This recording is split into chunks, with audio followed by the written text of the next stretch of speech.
ነው። ተከታተሉት። እንግዲህ አደይ ዛሬ ዴቭ አደይ እንዲሁም ደግሞ ለምለም አብረው ሊዝናኑ ወጥተው ነበረ። ከዛም እንግዲህ ለምለም በቃ እኔ ልሄድ ትላለች።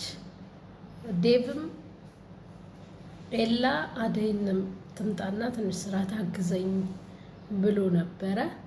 አደይም እንግዲህ እጇን ስላመማት ዴቭ ለምለም እንድትሄድ ይነግራታል ማለት ነው። ለምለምም እሱ ቤት አልሄድም ስትል ዴቭ አደይ እንደዚህ አሟት እንዴት ብላ ትሄዳለች? ብትሄድም ምንም ስለማታግዘው አንቺ ብትሄጂ ይሻላል ይላታል። አደይም ቀጠለትልና አዎ ልክ ነው ዴቭ፣ በዛውም ታውራላችሁ ሂጂ ትላታለች።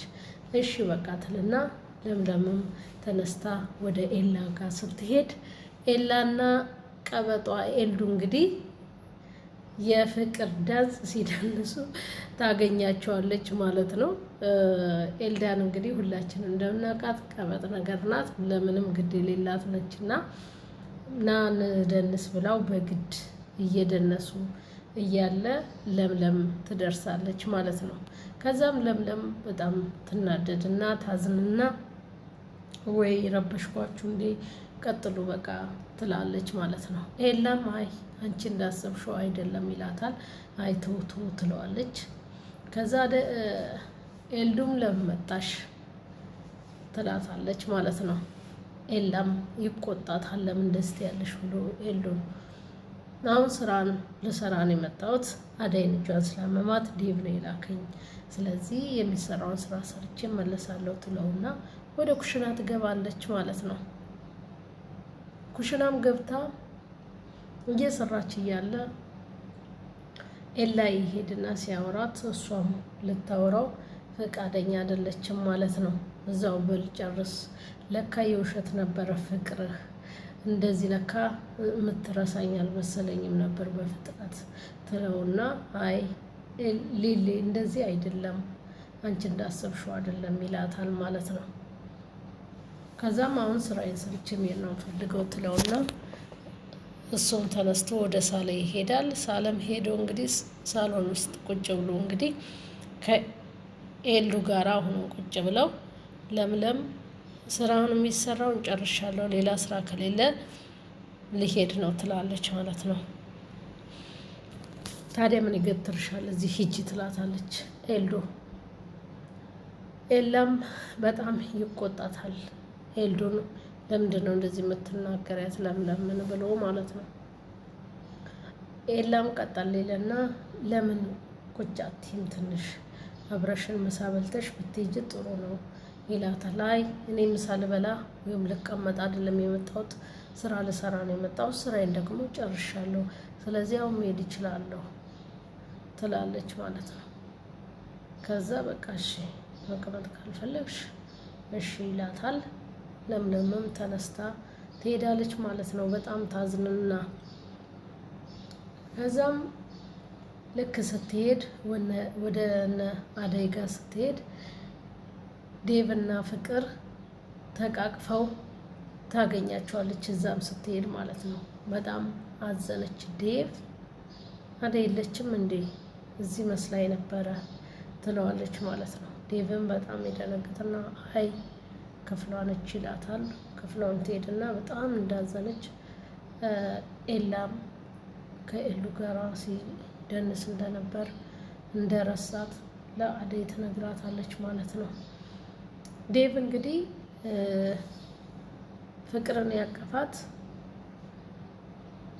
አደይ እሷን በፍቅር ካልሆነ በሌላ ነገር በምንም ልናሸንፋት አንችልም፣ ስለዚህ ዴቭ እንዳትጎዳት እሷንም በፍቅር አደይም እንግዲህ ፍቅርን አትጉዳት፣ በፍቅር ያዛት፣ በፍቅር ነው እሷን ማሸነፍ የምንችለው፣ ስለዚህ በፍቅር ያዛት ትለዋለች ማለት ነው።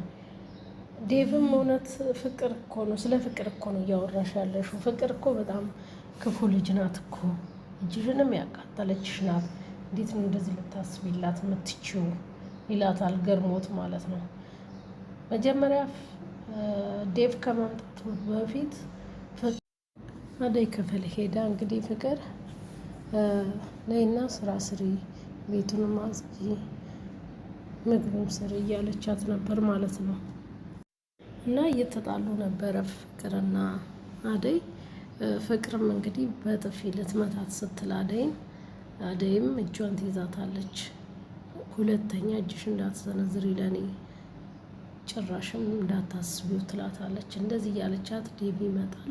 ምንድን ነው ሲል አይ ምግብ ሳልሰራ አላቀርቼ ምግብ ስሪልኝ እያለች ነው ትላለች አደይም ማለት ነው። ከዛ ፍቅርም አንቺ አስመሳይ አሁን እዚህ እንትን እያልሽ አልነበረም? አሁን ዴቭን ስታይ ነው ያዘንሽልኝ የምታስመስዪው ትላታለች ማለት ነው። ዴቭም እንግዲህ አንቺ ውሸታም እኮ ነሽ፣ ስለዚህ አደይን እንድትናገሪያት አልፈልግም ይላታል ማለት ነው። ከዛም ፍቅር በጣም ትበሳጭና አደይም ዴቭም ለምን ተናገሩኝ ብላ ኩሽና ገብታ እንዶሚ ትሰራለች ማለት ነው። እንዶሚ እየሰራች ነው እንግዲህ ዴቭ ኩሽና ሄዶ ምን እየሰራች ነው ስላት ምሳዬን ራበኝ እንዶሚ እየሰራው ነው ትላለች ማለት ነው። ከዛም እንደዛ እያሉ እያወሩ ነው እንግዲህ ለምንድን ነው ሁሉም ሰው የሚጠላኝ? የኔ ያልኳቸው ሁሉ ካጠገቤ የሉም ርቀዋል ብላ ትለዋለች ማለት ነው። አይ አንቺ እኮ ስራሽ ነው፣ እንደ አደይ ንጹህ ልብ የለሽም። እንደ አደይ ንጹህ ልብ ቢኖርሽ ሁሉም ሰው የራቁሽ ሁሉ ይቀርቡሽ ነበረ ይላታል ማለት ነው። እንግዲህ ፍቅርን በዚህ ምክንያት ነበረ እሱን ለማቅረብ የሞከረው ማለት ነው። በዚህ ማለት ነው ለምለም ያየቻቸው ተቃቅፈው እና በጣም ያዘነችው ማለት ነው። አደይ አሁንም የራሷ ውሳኔ አልወሰነችም ማለት ነው። ምክንያቱም ባርኮት ፍቅሯን አፈቅራለሁ የሚለውን የፍቅሩን እንደተቀበለችው ነበረ የድሮ ፍቅረኛው መታ ወደዛ የሄደውና በሱ ልቧ ተሰብሯል። አሁን ደግሞ ድጋሜ ዴቭ እንደዚህ ሲያረካየችው ሁለተኛም ሌላ ሰው እንዳታምን ነው የምትሆነው ማለት ነው። እና ንጉስም እንግዲህ ደመቀ ይመስለኛል ፍቅርን ይወዳታል እና ቤት መጥተው ነበረ። ዴቭ ሲመጣ ተሯሩጠው የወጡት ማለት ነው። እና ፍቅር እንግዲህ የሆነ ሴራ እያሴረች እንደሆነ መገመት አይከብድም ማለት ነው። ከነ ንጉሱ ጋር ሆና የሆነ ሴራ እያሴረች ነው ያለችው። ምክንያቱም እነ ንጉስ እነ ዴቭ ሲወጡ ቤት መጥተው ከፍቅር ጋር ሲያወሩ ነበር ማለት ነው። ንጉስ እንግዲህ አደይን አሁንም እንደወደዳት ነው።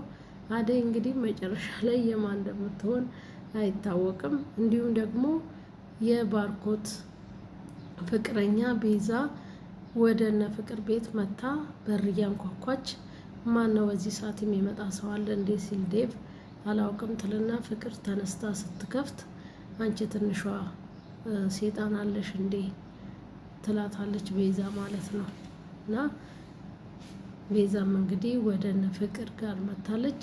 ምን እንደሚፈጠር እንግዲህ በቀጣዩ ክፍል የምናይ ነው የሚሆነው። ውድ አድማጭ ተመልካቾቼ ለዛሬ ያስኳቸው ይህንን ይመስላል። በሌላ በቀጣይ ክፍል ደግሞ እስከምንገናኝ ቸር እንቆይ እላለሁ። እናንተ ግን ላይክ ሼር ማድረጋችሁን አትዘንጉ። እንዲሁም ለዚህ ቻናል አዲስ ከሆናችሁ ሰብስክራይብ አድርጉ። ቸር እንቆይ። ሀገራችን ኢትዮጵያን ሰላም ያደርግልን።